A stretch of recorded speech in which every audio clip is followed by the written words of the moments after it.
Let me take you back to the very start of this amazing life, because that in itself is truly extraordinary, and I think was the pivot really for everything that followed. And that's your mother, who was this remarkable woman who at the age of 14 in World War II, we've got a picture of you with her there, I think you're about 8 years old. When she was 14, she was taken into concentration camps, 3 in the end, in World War II by the Nazis. Somehow survived, and we'll come to that.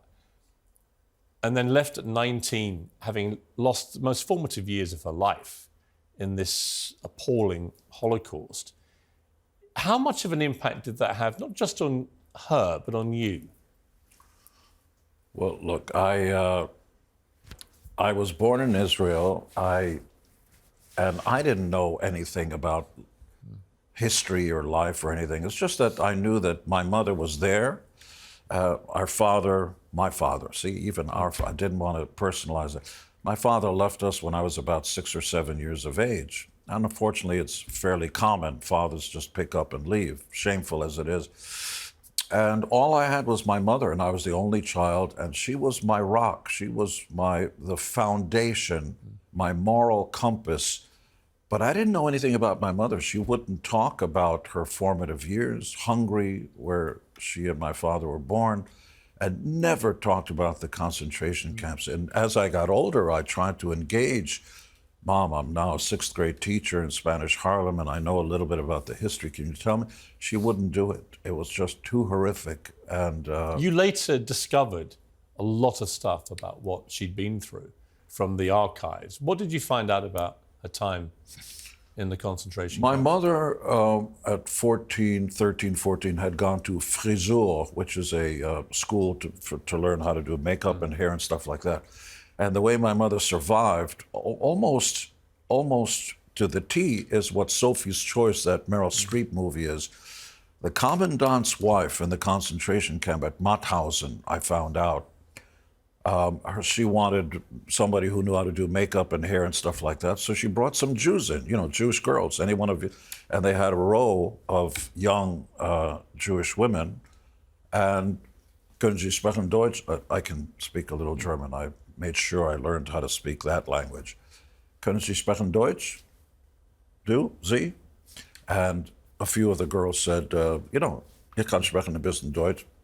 And they threw them out. God knows what happened to them. My mother, who could get by in German, actually didn't raise her hands because she understood, the less I know, I'm going to keep quiet. And because my mother, they thought, couldn't speak German, she was allowed to stay there and do the hair for the commandant's wife and so on, and would sneak, a piece of bread or some old chicken in the garbage pail, and that's how she survived, astonishingly. And she told me, when I finally confronted her about that, she told me she didn't dare mention this to anybody when she got back to the barracks because she would be killed. Right. She would be killed for the morsels of food, as hard it is to believe, but...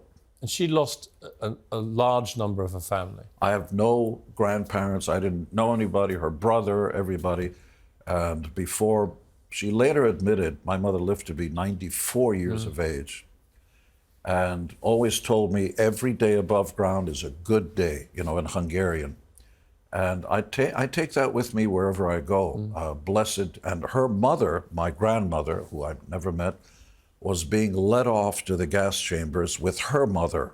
They took the oldest first, and my mother's mother would not let her mother go to the gas chamber by herself. She willingly walked with her and, in essence, turned to my mother in Hungarian and said, live, survive. And my name in Hebrew is Chaim, which means life. Wow. Live, it's the greatest gift there is, and that's, despite everything, despite the hardships, my mother's point of view about life and everything was enjoy the little things, this glass of water, and thank you for this, by the way, I'll take a little bit. The water, the thing, you don't know what you've got until and if it's gone. Every day above ground is a good day. You better tattoo that on your soul right now. She also never, and I've interviewed a lot of Holocaust survivors, she, like them, never had a trace of self-pity. No. Never played the victim? No, never tugged on anybody's shirt sleeves. Do you know what a horrible life I've had? No, she refused to speak about it. Steven Spielberg, who we've met a few times, reached out for the Shoah Foundation. He wanted to interview the survivors of the concentration camps and wanted my mother to record her experiences, and she refused. Really? It was too, what she saw was beyond anything. And of course there are deniers out there, unfortunately, but it's a lesson for all of us. And for those of you that keep thinking that this is just the Jewish experience, very few people understand that millions of gypsies, Christians, undesirables, the homosexual community, millions were slaughtered there just because they were unwanted.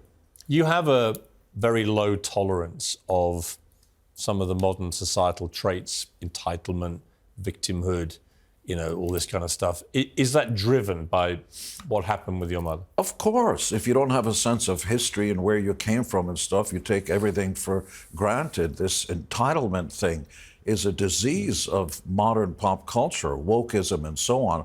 Our kids, Nick and Sophie, are the most wonderful human beings I know of. They're much better than Shannon and I. Shannon's right outside. More ethical, more moral, polite, and all this kind of stuff. I can tend to push the button sometimes like you can, but for effect, because we get off on it.